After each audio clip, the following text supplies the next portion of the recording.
उत्तर प्रदेश के सियासी रण में इस बार दलित वर्ग से जुड़े नेताओं के सामने एक बड़ी चुनौती है, खासकर अगर बात हो पूर्वांचल की।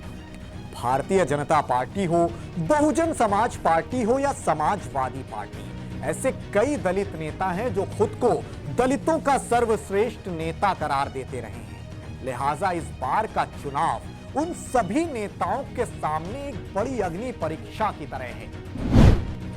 सबसे पहले जिक्र सुहेलदेव समाज पार्टी यानी कि एसबीएसपी के राष्ट्रीय अध्यक्ष ओम प्रकाश राजभर की। उनकी पार्टी का गठन तो साल 2002 में ही हो गया था, लेकिन खाता खुला साल 2017 में।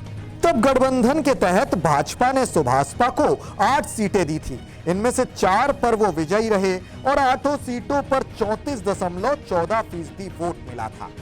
इस बार एसबीएसपी सपा के साथ मिलकर बीजेपी के खिलाफ लड़ रही है।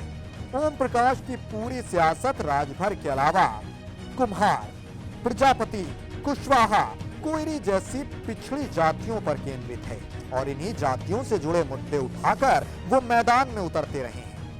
इस बार ओम प्रकाश राजभर के बेटे अरविंद राजभर भी चुनावी मैदान में हैं। उनको वाराणसी की शिवपुर सीट से अनिल राजभर के खिलाफ उतारा गया है। एक ही जाति का होने के चलते दोनों नेताओं की कड़ी परीक्षा होगी। वहीं ओम प्रकाश जहूराबाद में बीजेपी के कालीचरण राजभर और सपा सरकार में मंत्री रही बसपा उम्मीदवार शादाब फातिमा से त्रिकोणीय मुकाबले में फंस गए हैं। सपा ने सुभाषपा को 18 सीटें दी हैं, यानी पिछली बार की तुलना में इस बार उनकी कठिन अग्नि परीक्षा होगी।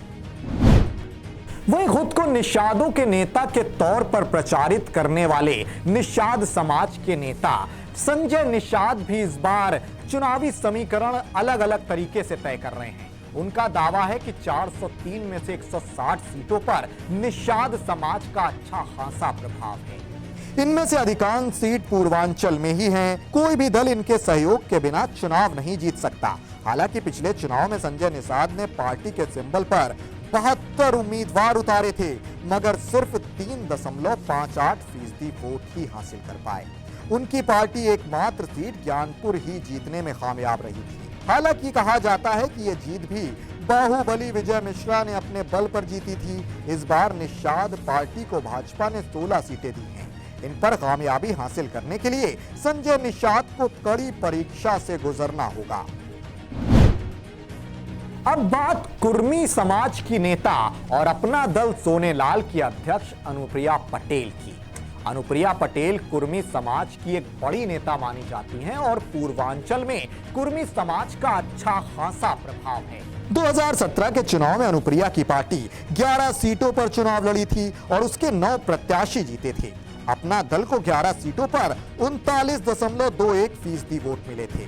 इस बार अपना दल को हिस्सेदारी में 17 सीटें मिली हैं। इसलिए अनुप्रिया के सामने इन सभी सीटों पर पार्टी प्रत्याशियों को जिताने के अलावा उन सीटों पर बीजेपी को भी चुनाव जिताने की चुनौती है, जिन पर कुर्मी मतदाता अधिक हैं। तो पिछली बार कमल का दामन थामकर पहले चुनाव जीतने, उसके बाद मंत्री पद तक काबिज होने वाले नेता स्वामी प्रसाद मौर्य और दारा सिंह चौहान के सामने भी इस बार बड़ी चुनौती है। दोनों दिग्गज नेता इस बार सपा के प्रत्याशी के तौर पर चुनावी मैदान में हैं। वहीं अपना दल कमेरावादी की अध्यक्ष कृष्णा पटेल और उनकी बेटी पल्लवी पटेल भी सपा के साथ चुनाव लड़ रही हैं। ये तीनों नेता भी इस चुनाव में खुद के साथ अपने सजाती उम्मीदवारों को चुनाव जिताने में जुट गई हैं। मतलब साफ है कि इस बार तमाम ये दिग्गज दलित नेता एक बड़ी अग्नि परीक्षा से गुजर रहे हैं। हालांकि इस अग्नि परीक्षा में कौन पास हो पाता है और कौन फेल होता है, ये चुनाव नतीजों के बाद ही साफ हो पाएगा।